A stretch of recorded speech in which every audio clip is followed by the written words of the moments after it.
Fala galera, sejam bem-vindos a mais uma aula de lógica de programação com Kotlin e hoje a gente vai falar sobre operadores aritméticos.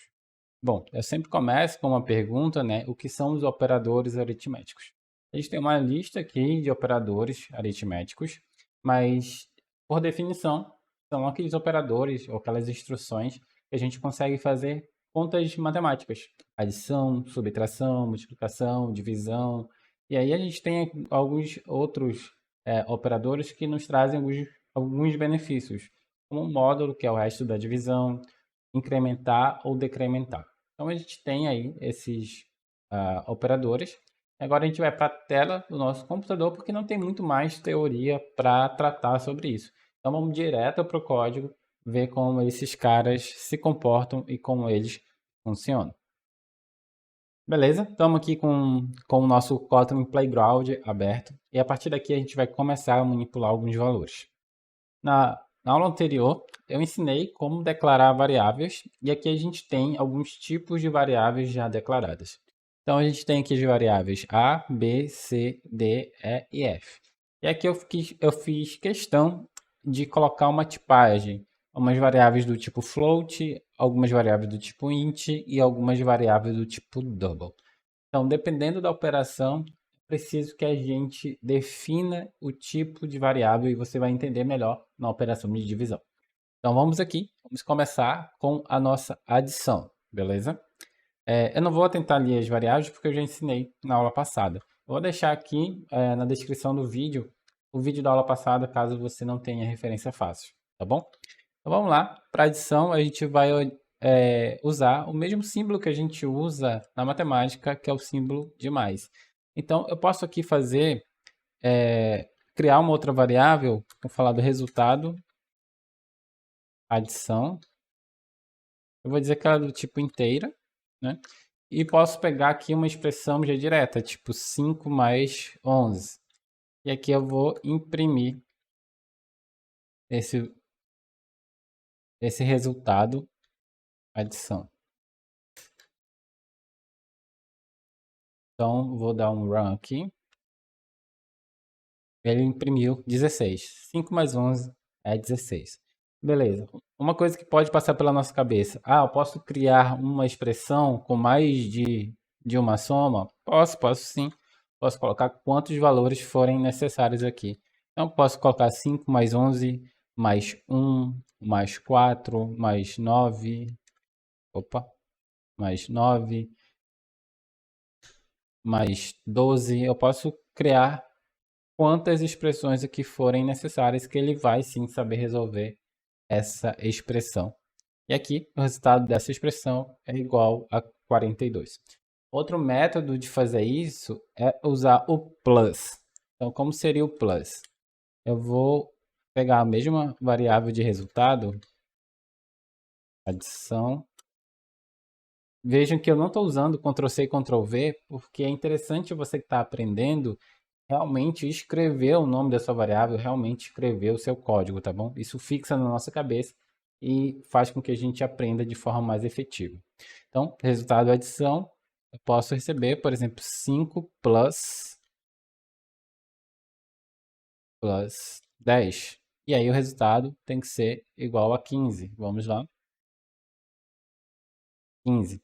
Diz, pô, Rudá, mas isso aqui não é uma variável, né? Isso aqui é um número. Sim, Kotlin consegue estender, entender que é um número e estender as funcionalidades para dizer, ó, eu posso utilizar aqui essa função plus para fazer uma adição entre 5 mais 10 e não perco nada, porque eu posso fazer mais um plus aqui, ops, e colocar, por exemplo, 9.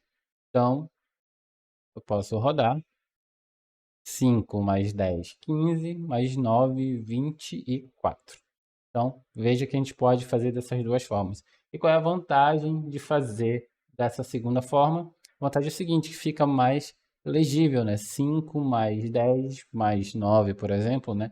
Traduzindo aqui para o português. Eu prefiro assim, para falar a verdade, mas existe ainda assim um outro jeito. Veja que aqui a gente declarou o inteiro e agora vai fazer mais sentido usar o plus. Por quê? Porque aqui eu tenho um número literal, mas poderia ser uma variável. Por exemplo, resultado, adição, vai receber, por exemplo, o valor C ponto plus o valor que está em F, por exemplo. Então, posso somar essas duas variáveis e aí eu vou ter outro resultado. Então, o F é 15, o C é 4, tem que me imprimir aqui o resultado 19. Então, aqui a gente tem o resultado 19. Bom, como vocês puderam ver aqui, a gente pode usar tanto números para fazer essa expressão aritmética de adição, quanto variáveis. E da mesma forma que a gente pode utilizar números e deixar uma sequência de números aqui, a gente pode também fazer uma sequência baseada nas variáveis, né, no conteúdo que tem dentro das variáveis. Então, poderia eu chamar de novo a função plus e passar, por exemplo, já usei o C, já usei o F, agora eu vou usar a expressão que tem a variável E aqui. E aí eu tenho 19 mais o que tem no E, e aí deu um erro. Por que deu um erro? Eu ia somar ali o que tem no E, que é 100. Só que aqui eu tenho variáveis que são do tipo inteiro, somados a uma variável que é do tipo float. E aí eu tenho interesse de conflitos porque são espaços diferentes na memória, né? Então eu não posso fazer isso. Posso colocar um número aqui, tipo 12? Sim. Posso rodar aqui o tipo 12, o número 12, que ele vai rodar de boa. São variáveis do mesmo tipo, então ele consegue fazer isso. Mas se eu tivesse que usar a variável e, eu poderia usar o e.to. Como eu estou somando valores inteiros, coloquei inteiro, né? Então ele vai fazer aí a conversão para mim. E aí sim eu consigo ter o meu console certinho, tá bom? Na divisão, isso aqui vai ficar melhor para a gente saber a diferença, como eu disse anteriormente. Então, eu posso fazer vários tipos de expressão. O que acontece nesse tipo aqui? Quando eu estou lidando com números inteiros e quero somar com números do ponto flutuante, o que pode acontecer? Por exemplo, de ser 10.3, 100.3 na verdade, né? E quando eu faço, ops, deixa eu voltar aqui, voltei. E quando eu faço a conversão para inteiro, o que acontece nessa conversão? Ele vai perder aqui o ponto 3 e vai ficar só com o valor inteiro, que é o valor 100. Então, se eu rodar aqui de novo, o resultado vai permanecer o mesmo e não vai ter aqui as casas decimais. Poderia fazer uma adição também, convertida tudo para float, aí eu teria que converter cada variável dessa para um número flutuante e aí eu teria o meu resultado. Não testei e nas ideais mais recentes, elas mudam alguma coisa na compilação e fazem essa adição mais inteligente. Se eu tenho o número float, então ele vê essa diferença e consegue converter tudo para float. Vou ficar devendo vocês isso, talvez eu traga isso num próximo vídeo, mas aqui no Kotlin Playground, esse tipo de operação eu preciso converter e indicar aqui para ele que é uma adição de ponto flutuante ou é uma adição de números inteiros, tá bom? Então, é interessante já ter isso na cabeça. Agora vamos para outro tipo de operação, que é a subtração. Aqui eu vou fazer a mesma didática. Vamos colocar aqui resultado, subtração, né? Vou colocar só o sub aqui. Eu vou dizer que esse resultado é do tipo float. Para a gente fazer agora um teste desse mesmo cenário. Desculpa a gagueira aqui. Então a gente vai fazer esse teste aqui do mesmo cenário, só que sem converter aqui para inteiros, né? Só para a gente ver como é que vai ficar. E aqui está plus e a gente está querendo fazer subtração. Para a gente fazer subtração, a gente utiliza o minus. Ok? E aí a gente vai rodar. Não vai acontecer nada. Eu vou comentar essa linha aqui. Quando a gente comenta, essa instrução passa a não valer nada, passa a ser somente leitura para a gente, tá bom? Então, eu vou agora dar um print na minha variável resultado sub, né? Eu vou imprimir agora o resultado da minha subtração. E sim, ele conseguiu fazer. Então, na verdade, eu acabei me confundindo aqui. Peço até desculpas. O que aconteceu aqui foi que o resultado da adição era do tipo inteiro. Então, ele não conseguia fazer o cache. Já aqui, eu consegui definir ele para float. E aí sim, ele consegue fazer o resultado manipulando aí as variáveis como se fosse float, não como inteiro. Deu para entender? O resultado final, a variável que vai receber, na verdade, o resultado, é que tem que ser indicado se ela é float ou se ela é inteira. E assim eu consigo fazer esse caching, tá bom? Ah, então vamos lá. Para a subtração é o mesmo padrão do que a adição. E o que significa isso? Que eu consigo fazer, assim como eu fiz o plus aqui, eu consigo fazer o minus, ou eu posso fazer resultado sub aqui, ou eu posso fazer do seguinte modo. Assim como eu fiz uma expressão ali, 5 mais 11, eu posso fazer 10 menos 5, menos 4, menos 2, menos 15. E aí eu consigo ter um resultado também pela expressão que a gente colocou. Aqui a gente também tem um outro problema de ponto flutuante, porque aqui eu estou subtraindo números de ponto flutuante. Então, eu tenho que indicar por meio da letrinha F, são números de ponto flutuante. E aí sim ele consegue fazer essa conversão. Agora a gente vai testar não colocar o ponto F e usar o ponto minus aqui. Será que ele faz essa conversão? Eu vou colocar até o 4 aqui e vou apagar para ver se ele faz isso. Ele também não faz, ele converte como se fosse um ponto, não fosse ponto flutuante. Se eu colocar o F, e agora sim, ele fez. Na verdade, o minus até faz, só que quando eu passo aqui um número inteiro, eu tenho que indicar a ele que não é um número inteiro e sim um ponto flutuante. Então, ele consegue converter. Então, em Kotlin, a gente tem que prestar um pouco de atenção nesses detalhes. São detalhes bobos, mas que podem nos levar aí a um erro na hora do nosso programa. Na sintaxe, ele vai logo julgar, mas muitas das vezes a gente pode fazer esse tipo de operação, achar que o resultado vai ser um ponto flutuante, por exemplo. E quando eu falo ponto flutuante, entenda que são números quebrados, e aí retornar um número inteiro. Então, é interessante a gente prestar atenção na hora que a gente declara a nossa variável que vai receber esse resultado, por exemplo. Então, é só uma dica aqui para a gente poder experimentar. E é por isso que eu estou trazendo esse tipo de vídeo aqui, para a gente ir experimentando. Eu posso usar o minus, posso colocar o F, posso declarar um inteiro e fazer uma soma ou uma subtração com um tipo de valor diferente para ver o que é que dá. É interessante nessa fase de aprendizado a gente errar ao máximo bastante, explorar todos os cenários possíveis, porque a gente está aprendendo. Então é interessante a gente experimentar o erro, experimentar quais são os possíveis resultados, experimentar o máximo possível do que a linguagem está trazendo. E na verdade você está ali se comunicando com a máquina através de Kotlin, e Kotlin tem seus padrões, Kotlin tem os seus padrões de declaração, tem como que ele trabalha, tem uma inteligência ali por trás. E a gente tem que entender essa inteligência e ficar o mais íntimo dela possível para que a gente possa explorar o potencial que a linguagem tem. Então, uma maneira que eu trago aqui para vocês explorar o máximo da linguagem é experimentar e errar o máximo possível antes de colocar um código aí na produção, tá bom?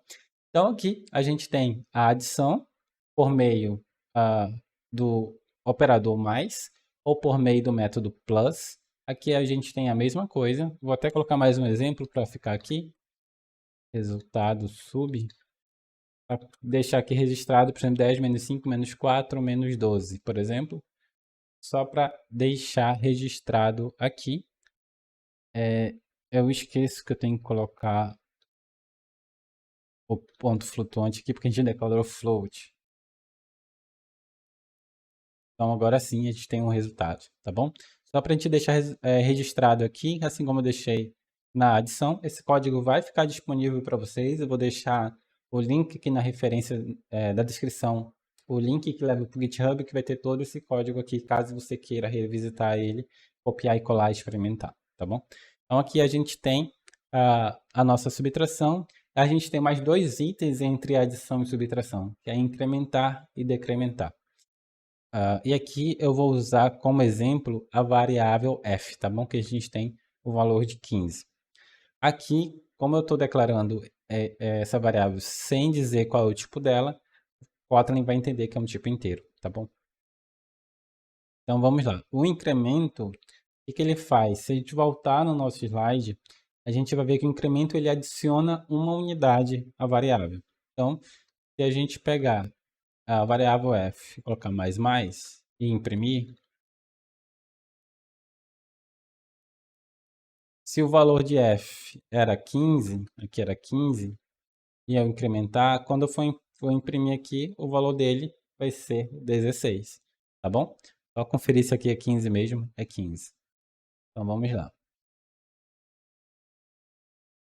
Tenho que comentar isso aqui, só porque eu coloquei como print, para apagar. E aqui a gente tem o valor de 16, tá bom? E aqui, tanto o incremento quanto o decremento, eles vão funcionar da mesma forma. Por exemplo, aqui eu já alterei o valor de f, certo? Ele passou a ser 16. Se eu der um comando de decremento, f menos menos, e imprimir aqui pra gente, print, e imprimir, ele era 16, né? Aqui ele continua sendo 16, menos 1, ele volta a ser o valor de número 15. Perfeito. Então a gente tem aqui, ele era 15, foi a 16, incrementando, e voltou a 15 de novo, decrementando. Bem simples, né? Existe aqui uma diferença quando eu coloco um incremento ou decremento como prefixo e como sufixo. A palavra, às vezes, prefixo e sufixo pode parecer complexa, mas não. Então vamos aqui como prefixo. Prefixo é o que vem antes, tá bom? Então a gente viu aqui como sufixo. E aqui como prefixo eu poderia colocar assim. E aqui eu vou pegar uma outra variável só para ficar mais didático. Eu vou pegar aqui a variável b, que é um ponto flutuante 3 aqui. Então vamos lá. Vamos pegar o b e aqui eu coloco mais, tá? E aqui eu colocar um print, por exemplo, mais b. E aqui ele está vindo como um prefixo, está vindo antes da variável. Era 3, passou a ser 4. Aí você vai dizer, pô, Rudá, não tem diferença entre colocar em prefixo ou sufixo. E eu vou dizer que tem. Se a gente pegar o 15 e colocar um print nele aqui, eu vou só comentar esse print que está aqui embaixo e esse print que está aqui embaixo também. Eu vou colocar o print aqui 15, coloca ele aqui, por exemplo, como um sufixo e aqui como um prefixo. Você vai ver uma diferença.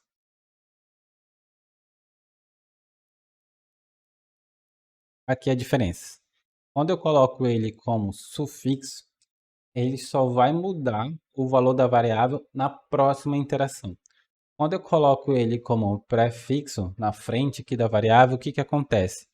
Ele pega a variável, já muda o valor imediatamente. Então, quando eu imprimo essa variável, ele passa a ser o novo valor incrementado. Então, aqui a gente vê a diferença, né? Então, print ln aqui, que o b era 3 e passou a ser 4. Para a gente ver essa diferença mais gritante, basta eu imprimir aqui o valor de print ln aqui de b, né? Então, a gente vai ter aqui, no caso, 3 e passando a ser 4. E aqui a gente vai ter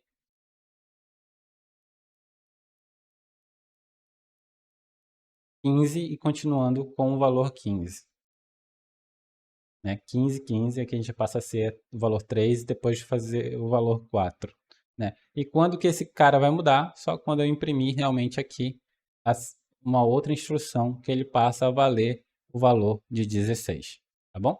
Então aqui a gente tem uma diferença bem grande, digamos assim, na ordem que as coisas acontecem. A mesma coisa que a gente pode fazer com incremento, a gente faz com decremento. E é aqui, ó, que eu já expliquei, né? Eu já vou ter aqui um 16, ele passou a ser 15. Eu também poderia fazer isso em forma de sufixo. Então, aqui ele está como 15, né? Porque eu decrementei ele. Eu poderia também colocar como um sufixo. E aqui ele passa a ser 14. Então, a gente tem aqui o número 14 da variável f. Tá certo? Então, a gente tem aqui a mesma coisa que acontece com prefixo e sufixo para incremento, a gente tem com prefixo e sufixo para decremento. Acho que ficou bom, né, esse exercício. Agora, a gente vai fazer algumas divisões e algumas multiplicações. Então, vamos lá. Para dividir, a gente vai usar a mesma lógica. Resultado, div, que é de divisão. E a gente vai pegar alguns valores. Por exemplo, 4 dividido para 2. Quanto é 4 dividido para 2? E aqui eu vou dar um print. Eu vou apagar esse outro print aqui apenas colocando comentários. Quando eu coloco comentários de novo, o Kotlin não entende que é uma instrução para ele fazer. Ele entende como se fosse o modo texto. E aqui a gente tem o resultado da nossa divisão. Eu vou imprimir o resultado da nossa divisão. 4 dividido por 2 é 2. Então, vou rodar aqui. A saída do código tem que ser o número 2. Tá bom. A gente tem. Agora, se fosse 4.6 dividido para 2, ele vai dar o 2.3. Só que se a gente forçar aqui e dizer que é um número inteiro, talvez dê um erro. Na verdade, deu um erro aqui dizendo que está esperando um número inteiro, mas o resultado disso aqui é um tipo double. Então, vamos colocar aqui como double. Então, pronto.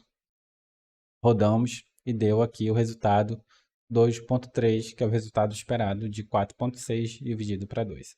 Agora é a mesma coisa que eu já falei para vocês. Eu posso dividir b, que é um número float, por um inteiro?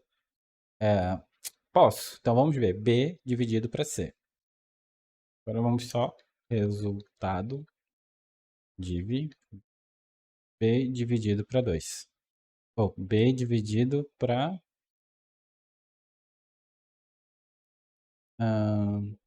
na verdade, c dividido para b fica melhor.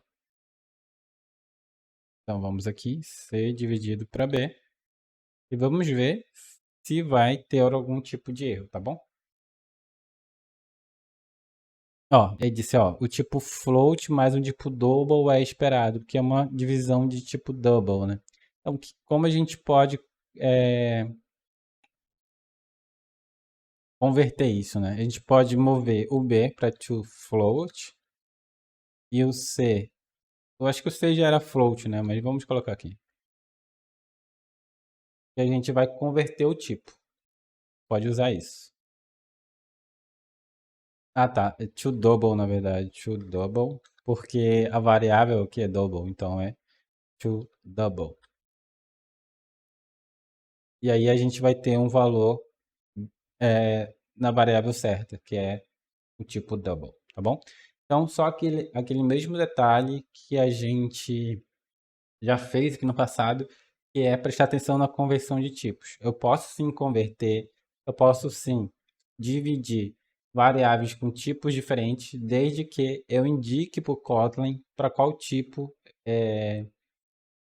vai resultar essa operação. Nesse caso, a gente tem um valor que é do tipo double, esperado, mas a gente está dividindo variáveis do tipo float. Então, a gente tem que converter. Nesse caso, a gente não perde informação. Por quê? Porque são variáveis que têm o mesmo padrão, são pontos flutuantes e são números pequenos. Então, a diferença seria o valor do tipo de memória, né? Double é 2 vezes o valor de float. Então, a gente perderia informação se fosse um número quebrado muito grande, gigante. Nesse caso, a gente não tem esse parâmetro, então a gente pode explorar a conversão sem medo de errar, tá bom? Então, a gente explorou aqui a divisão. E a gente pode fazer quantas divisões a gente quiser. Tipo, 4 dividido por 2, dividido para 2, dividido para 1, dividido para 4, dividido para 6. A gente pode fazer esse tipo de expressão. Eu vou só comentar aqui para que a gente pegue esse resultado. Então, pegando esse resultado, esse é um número bem pequeno, tá aqui, ó, 0,04, né, de resultado. Mas só para provar para vocês que é possível fazer uma expressão grande somente de divisão. E do mesmo jeito que a gente fez a adição e a subtração, a gente pode fazer a divisão usando a função div. Então, a gente pode fazer aqui resultado de divisão. Vai pegar, por exemplo, 4 dividido, então a gente pode usar o div, 2, e vai resultar aqui para a gente o valor, coloquei 3, falei 4, coloquei 3. 4 dividido para 2 é igual a 2. E eu esqueço que é um tipo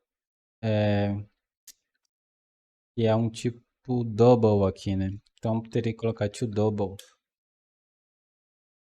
To double. E aqui também to double. E agora sim, 4 dividido para 2 é 2.0. Para que a gente não tenha mais esse problema, para fazer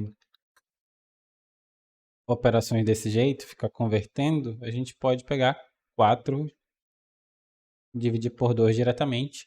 Viu que eu não coloquei o tipo aqui? Kotlin é inteligente, como eu falei em outros vídeos, então ele vai saber entender qual é o tipo de variável para essa divisão. Então, se eu colocar só assim, ele vai entender muito bem, e aí que ele vai conseguir reagir de uma forma inteligente e imprimir o número 2 como inteiro. Agora, se eu coloco como float, provavelmente ele vai imprimir 2.0. Vamos testar. 2.0, que ele entendeu que é um tipo de ponto flutuante. Então, beleza. Acho que a gente já conseguiu explorar aqui a maioria dos nossos operadores. Então, só fazendo uma recapitulação, a gente usou a adição e o plus, a gente utilizou subtração e o menos, e a gente utilizou aqui o incremento e o decremento, tanto como prefixo como sufixo. Deu para a gente entender que colocando como prefixo, a gente altera o valor imediatamente, ou incrementa ou decrementa, e como sufixo, a gente só vai ter esse valor na próxima instrução. E aqui a gente entendeu a divisão e entendeu o div também. E por último, e não muito menos importante, a gente vai entender a multiplicação.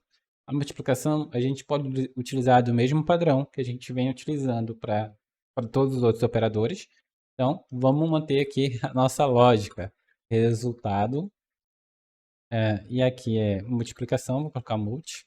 Não vou colocar aqui o padrão de tipo de dado, que é o Kotlin inteligente. Então vamos lá. Posso usar 4, o símbolo de asterisco, né, vezes 2, e posso fazer uma expressão até maior, fazendo várias multiplicações possíveis, né? Então, vou colocar aqui uma expressão bem grandinha, vezes 10, né? E vou imprimir aqui o valor da minha multiplicação. Eu vou comentar aqui como eu venho fazendo em todos os outros, porque eu só quero imprimir a minha multiplicação. Então veja, deu esse número gigante, de cabeça é difícil fazer essa conta, mas sim, está aqui a nossa expressão aritmética de multiplicação. E só para confirmar o nosso padrão de resultado aqui, multi, eu posso também utilizar o times, tipo 4.times 2. E aí a gente vai ter o valor aqui. Essa aqui é fácil, né? 8. Então, perfeito. A gente tem aqui o nosso valor. Eu posso converter também ou usando o ponto F, ou o ponto toDouble, ou toFloat. E aqui ele vai converter para a gente esse número 8 para 8.0. Mas, na verdade, ele já fez aqui uma assinatura, e aí deu errado, porque ele assinou aqui como div, né? Ou como esse resultado de multiplicação como inteiro, né? Então, se eu colocar o F ali, talvez ele faça isso mais rápido. Isso, deu certo. Porque aqui ele tinha criado uma variável de um jeito e aqui ele estava pegando de outro, aí não dava realmente. Então, beleza, a gente tem aqui uma divisão e uma conversão aqui para manter o mesmo padrão de exemplo que a gente estava dando aqui em cima. E é isso, galera, sobre os operadores isoladamente. É esse assunto que eu tenho para falar para vocês. É um vídeo mais curto a respeito disso, mas agora a gente precisa falar de expressões aritméticas. E o que são isso? É quando eu consigo combinar mais de uma operação aritmética simples, como adição, multiplicação, divisão. E aí, para isso, a gente vai para o nosso slide. Então, galera, quando a gente começa a fazer nossas expressões aritméticas, a gente precisa entender que dentro da matemática a gente tem prioridades entre as operações. E aqui eu vou explicar para vocês como é que funciona essa prioridade. É similar, se não idêntico ao que a gente aprende ali na nossa quinta série, quando a gente está começando a fazer as contas, mas a gente tem algumas notações que são um pouco diferentes quando a gente vai levar essa mesma lógica para o código. Então vamos lá. A primeira prioridade que a gente tem são as expressões feitas nos parênteses. Diferente da matemática que a gente aprende na escola, a gente não vai ter aqui colchetes, muito menos chaves. A única expressão que a gente pode fazer é entre parênteses. E dentro dos parênteses, sim, a gente pode ter outros parênteses e a regra se aplica do mesmo jeito. O parêntese que se resolve primeiro é o parêntese mais profundo, tá bom? Então aqui eu vou trazer um exemplo simples, apenas com um parêntese, e você entenda que isso vai se aplicar àquela regra do parêntese mais profundo, tá bom? Aqui a gente tem uma expressão de uma variável inteira que chama o resultado. E qual é a expressão dela? 5 menos 3 vezes 7 menos 2 mais 9. Você pode fazer essa operação na sua calculadora e ver que o resultado vai dar igual, tá bom? Então aqui eu fiz um passo a passo de como o computador vai ler essa expressão e como ele vai resolver essa expressão. Então, qual seria o resultado dessa operação? O primeiro passo a gente vê que é destacar o parênteses. Então a gente resolve tudo que está dentro do parênteses primeiro. Então 2 mais 9 é igual ao valor de 11. E a gente tem a expressão abaixo agora. 5 menos 3 vezes 7 menos 11. E a segunda prioridade é a prioridade da multiplicação ou da divisão ou do resto da operação na ordem em que eles aparecem. Eu acabei não explicando o resto da divisão e no final desse vídeo eu ainda volto no operador resto da divisão e prometo para vocês que eu vou mostrar como é que funciona isso, tá bom? Então vamos lá. Então a prioridade é multiplicação, divisão ou o resto da divisão na ordem que lhes parece. E aí a ordem, como é que conta? Na ordem que a gente lê, da esquerda para a direita. Então vamos lá. Da esquerda para a direita, qual operação vem primeiro? Primeiro, a subtração. Mas a subtração não é a nossa prioridade aqui.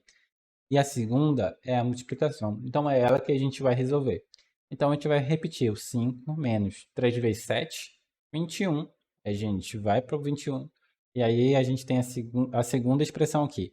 5 menos 3 vezes 7, 21, menos 11. E agora a gente vai passar por um outro exemplo. Se dentro dentro do meu parêntese da minha expressão, tivesse uma outra operação. Lá a gente tinha uma operação simples, né? E agora a gente tem, por exemplo, 2 mais 9 dividido por 3. Qual seria a prioridade aqui? Dentro do parênteses, a gente volta a se perguntar as prioridades. E aqui, qual é a prioridade? A primeira é o parêntese. A segunda, então, passa a ser o que tem dentro dessa expressão. Eu tenho uma multiplicação? Não tenho. Tenho uma divisão? Sim, eu tenho uma divisão. Então, uma divisão que aparece. Por exemplo, aqui eu tenho 2 mais não é prioridade. Uma prioridade seria multiplicação ou divisão ou resto. Então, aqui a gente tem a divisão. 9 dividido por 3 é igual a 3. E aqui a gente vai resolver de novo o nosso parênteses. 2 mais 3 é igual a 5. E aí a gente teria 5 menos 3 vezes 7, menos 5. Então, só para exemplificar aqui, eu voltei por parênteses e descrevi que a gente ia resolver o que está dentro do parênteses. Se tivesse uma divisão, a gente ia dar prioridade para a divisão. E aí a gente ia seguir o mesmo fluxo, tá bom? Então, voltando aqui ao nosso exemplo, 5 menos 21 menos 11, a gente não tem mais parênteses, a gente não tem mais multiplicações, a gente não tem divisões e muito menos resto da divisão. Então, o que a gente tem aqui somente são subtrações. E o que nos leva à nossa terceira prioridade de expressão, que são as prioridades para adição ou subtração na ordem que eles aparecem. Então, a gente não tem nenhuma adição aqui, a gente só tem subtração, então a gente vai fazer a nossa continha normal. 5 menos 21 é igual a 16, né? Menos 16, na verdade, e menos 16 menos 11 é igual a menos de 27. Então, eu desafio você a fazer esse cálculo na sua calculadora do seu celular ou qualquer calculadora que esteja aí à sua disposição e ver se se a nossa expressão aqui dá o mesmo resultado, tá bom? Então, só para deixar claro como é que funciona aqui as nossas prioridades, elas têm que bater com as mesmas regras da matemática clássica, tá bom? Então, é isso, pessoal. A próxima aula a gente vai falar sobre operadores lógicos. Mas antes que eu me esqueça, vamos para a tela do nosso computador de novo para o Cosmo, que eu vou mostrar para vocês como é que funciona o resto da operação. Então, galera, eu preparei essa mesma aula em formato de artigo para vocês, e aqui eu tenho uma seção que fala sobre um módulo. Então, eu vou só explicar aqui para vocês, pegar uma imagem do que se trata o módulo, que é o resto da divisão. Então, aqui a gente tem o dividendo, temos aqui o divisor. Se a gente fosse dividir, por exemplo, 7 dividido para 3 daria 2. 2 vezes 3 é igual a 6, então 7 menos 6 é igual a 1. O resultado aqui é o quociente, na verdade, que é o valor de uma divisão. Ele pode ser um ponto flutuante, como eu já mostrei para vocês, ou ele pode ser um número inteiro. Depende se essa divisão vai ser um número quebrado ou não. O resto da divisão é o que sobra aqui. Normalmente, na operação, quando a gente faz o símbolo de divisão, não vem esse resto. Então, a gente tem um operador somente para mostrar esse resto de divisão, que é o sinal de porcentagem. E aqui eu vou mostrar como que ele funciona. Então, vamos voltar aqui ao nosso código e eu vou aqui embaixo e aqui eu colocar módulo, colocar aqui o símbolo de porcentagem, tá bom? Ele funciona que nem os outros operadores. Então, eu posso colocar resultado, módulo, e eu vou colocar aqui uma expressão quebrada, tá bom? 5 módulo 3. Então, vai dar 1, 3 vezes 1, 3, vai sobrar 2. É esse sobrar 2 que a gente espera ter aqui nessa variável resultado módulo. Eu vou só comentar aqui, como a gente está fazendo sempre, né? E vou imprimir aqui o módulo da divisão. Tá maiúsculo. E vou copiar essa variável e vou imprimir ela.